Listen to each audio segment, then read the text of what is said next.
Hello there, and welcome back to another episode of Hasta Lasagna. Don't get any on you. I'm Dave Daniel, going by Dave now. Just want to change it up a bit. I'm joined by changed. my guess who's back. You won't believe it. Mary's back. Mary's J. Slide is back. Oh yeah, because I'm sly with it. It's crazy. It's been at least a month. Yeah. It's okay. True. We've made do. I am currently suing Mr. Jones, who's been on the previous episodes in federal court. But you won't know who that is. Who, me? Yeah, the listener will know. All of our 6 listeners. Oh, at least it's not 13 anymore. I couldn't. Well, we've got 18 subscribers and we get an average of 6 listeners an episode. Oh, that's quite cracking. Anyway, today we're covering another movie. We're covering Mac and Me. Yes, we are. Why don't you tell us what the story was? So this story is maybe one could say along a similar vein to E.T., but we don't talk about that on this podcast. No. We talk about Mac and Me, the 1983 hit sponsored by none other but 1988 hit sponsored by none other than McDonald's. Mac, who's this tiny little alien lands on Earth because a spaceship comes to his planet with his family, and then they put in this big testing room and then just break free, and no one really gives a fuck and just sort of lets them walk out. And then they cause a big car pile-up, and then little baby Mac ends up estranged from his family and in the car of Eric and his brother and his mother, if you will. At which point they drive to move into their new house far in the suburbs in LA. And if you ever at any point forget where their house is, you can very easily remember because the neighbours that walked past was wearing a hat that says LA on it. So, you know.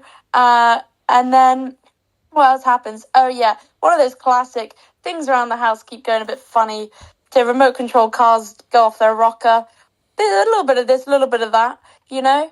And then essentially Eric, the little boy in the wheelchair, is going like, come on guys, believe me. No one believes him except for the little ragtag little girl neighbour who sucks up Mac in a Hoover. And then some time passes and both of their siblings, who are older and the same age and fancy each other, bit of this, bit of that, end up escaping with Mac because the two little siblings take Mac to a birthday party because they have no choice, but they put him in a teddy bear costume. And so they tell everyone, because obviously this teddy bear is just moving around, they just tell everyone that it's a motorized teddy bear. At which point they put him on the counters in McDonald's. And he's just dancing and jiving, you know, all around the place. And then the federal police turn up and then they all run away and then they get in the van and they find all of Mac's family and then escape with all of Mac's family and then end up going to get some petrol. And then the Mac family freak out some people and then get out of the car and go into a shop. At which point, yes, you guessed it, a huge fuck-off shooting takes place. Because, you know, in films, PG American films, you have to say holy smokes, you know, you can't say any bad words, but you can have a humongous shooting where you watch a little boy in a wheelchair get shot and blow up a fucking parking lot. And then, but that's okay, you know, that's just normal. And then at which point the mum comes in and they're like, he's a doctor. The doctor doesn't do anything. He just sort of feels up this little boy and goes, he's gone. You know, what can you do?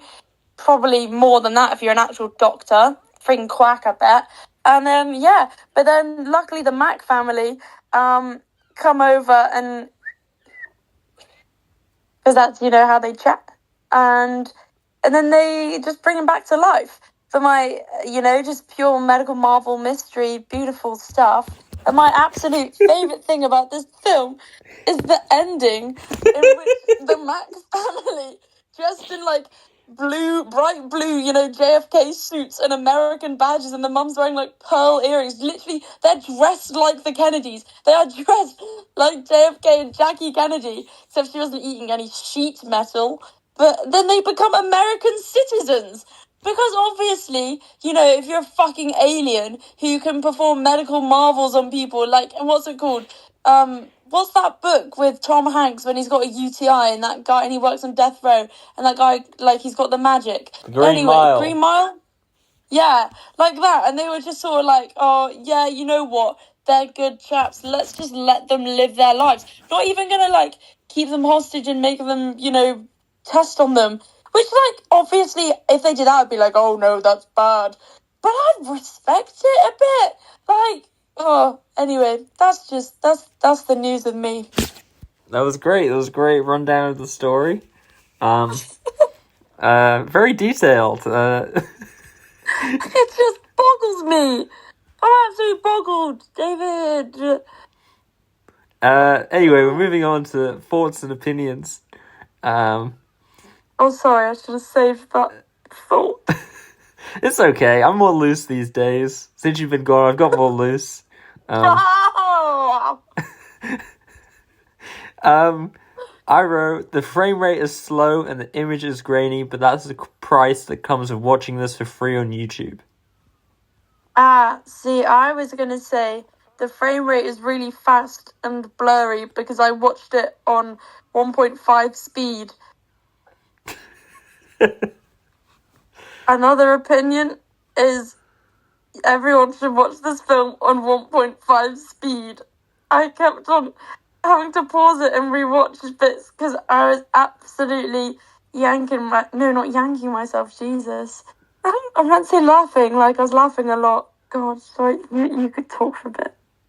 The brother says, have no fear, your hormonal hero is here. This is in reference to all the California women he's going to pursue. That's not trivia, that's just a little thought that I have myself. Oh, my favourite thing, I'm not quite sure if it was real, but I don't want to know, was that they called Mac's dad Big Mac. Oh.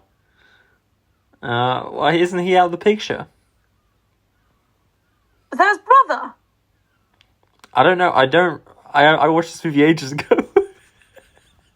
Oh. No, Mac is in the little boy alien. Is in the little boy alien. They call Mac's dad Big Mac. Yeah, not Eric. Not Eric, sorry. Eric. Yeah. Mac stands for mysterious alien creature. That's also what the burger stands for as well, I think. I think there's more alien in a Big Mac than there is in that alien. I wrote, I hate Ron McDonald's. I wrote, gosh, this movie has made me feel so tired and has given me a headache. I didn't actually think it was that bad. I kind of enjoyed myself with it. It was too long. I think, honestly, I was like, this film was great until they blew up the car park. Yeah, that was pretty crazy. And then there was just like a little dead boy. And they blew up the car park. I wrote, man, E.T. is such a good movie. Yeah, this is a rip-off E.T. in so many What? ways. Especially given that this also gave a young actress her start in her career. Yeah. It's definitely on trivia. But I'll hush. Okay, we're into trivia. I leave our listeners in suspense. Oh, fuck. It's called Mac and Trivia. We're in the trivia section. We do it every week. The film's budget was $13 million, since the film is not... Yeah, that's standard for the time for Mac and Me, for a movie sponsored by McDonald's originally. Right. Since the film was only released domestically which means in the United States, it ended up earning $6 million, which made it a flop. I can't believe that. Because, as I've said before on previous episodes, you got to making back your money for a movie. You got to double the budget. So they needed to make $26 million, and they only made $6 million. If I had $27 million, I'd give them $26 million for that cracker of a film. The McDonald's scenes were all shot in the city of Industry, California, just outside Los Angeles. The set was a real-life McDonald's built specifically for crew member training and television commercials. Everything inside worked, but never served a real customer. When it wasn't being used, it was locked up behind a chain-link fence, and it was torn down and rebuilt in 2006. Oh, wow. The repercussions from Mac and Me were that bad, huh? They were that bad. This is a bit of a long one, but whenever Paul Rudd appeared on Late Night with Conan O'Brien, he would pretend to have brought a clip from his newest film, but he would always instead show the scene from Mac and Me of Eric rolling off a cliff and falling into the water. Rudd has done the joke for many years, even when promoting Ant-Man. The first time he showed the clip, he was promoting Friends and promised to show a scene from the final episode. Coincidentally, Jennifer Aniston does have a small role in Mac and Me. In 2022, he was a guest on Conan O'Brien's podcast. As this was a strictly audio medium, Conan was caught totally by surprise when, after a long and involved story from Rudd about a non-existent project he claimed to be working on, he played the Mac and Me clip. Just a great bit to be going on for like 20 years. The dedication to that. Yeah. The thing is when I saw that bit in the film, I was like, oh my god. And what I think made it better for me was I was just watching it in 1.5 speed for the enjoyment factor, because I think my two favorite scenes, given the speed of the frames, what have you, was 100% when he fell off. No offense to the fact that he fell, because that's bad, but that, and also just it's the bit when Jennifer Aniston appears before the birthday party, when they're like dancing and grooving outside the McDonald's. It was making me piss myself with the effing speed of it all. It was great. That's great. Yeah. When Spielberg was once asked if he was ever tempted to take legal action against the filmmakers for copying the story of his beloved film E.T. the Extraterrestrial 1982, he jokingly said he didn't want to get blamed for making anybody else watch it in order to make comparisons. Bit of shade from Stevie Spielberg there. Shadeberg. We'll be right back after this message. The Cruise family van is a 1987 Volkswagen Vanagon GL Wolfsburg edition. That wasn't the message. By the way, we're still in trivia. Is there gonna be? Are you gonna put a message in? Nope. A photo of Edward G. Robinson can be seen at one point. Oh, I love him. Part of the film's box office intake was donated to the Ronald McDonald House Charities. Oh. And that's the end of Mac and Trivia. You loved it. Mac and Trivia. You definitely loved it. Did you love it? Oh. You loved it. I don't think love even doesn't even describe it. Nothing. You loved it. Oh, I loved it. Do you think? I never think. Would you rather Lilo and Stitch or Mac and Me? Lilo and Stitch, of course. What? Okay, would you rather Mac and Cheese or Mac and Me? Mac and Cheese. What would you rather, Macklemore or Mac and Me? The return of Mac. Do what it is, what it is, what it is, what it isn't. Gotta read it better. That the student can hold us. We're gonna get copyright strike. Oh no. No, we won't. There you go. We did actually Sorry. a previous episode. I had to re-edit the footage and remove all the scenes from Lord of the Rings 1978 that I'd used because it got blocked globally. Seriously? Yeah, from that shitty little movie from 1978, which me and Mr. Jones hated. But everyone knows that if they've watched that episode. Quite. Also, I'm currently suing him in federal court. Just while I bring that up again. Anyway, any final thoughts? Yeah, I do have a final thought. How did Mr. Big Mac, pay for that car, and who taught him to drive? I guess that's an unanswerable question.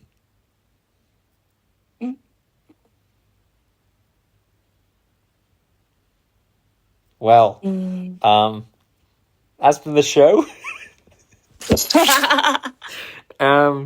And maybe we'll be back next week. It's yeah, we'll probably be back next week. Oh, for sure, we'll be back next week. Yeah. Remember to like and subscribe and leave a comment. And answer my would you rather questions in the comments. Yeah, good idea. That boosts engagement. Boost engagement. No, I said poops engagement. I flippin' knew it. Okay, well, poops impediment then. Anyway, goodbye. Bye.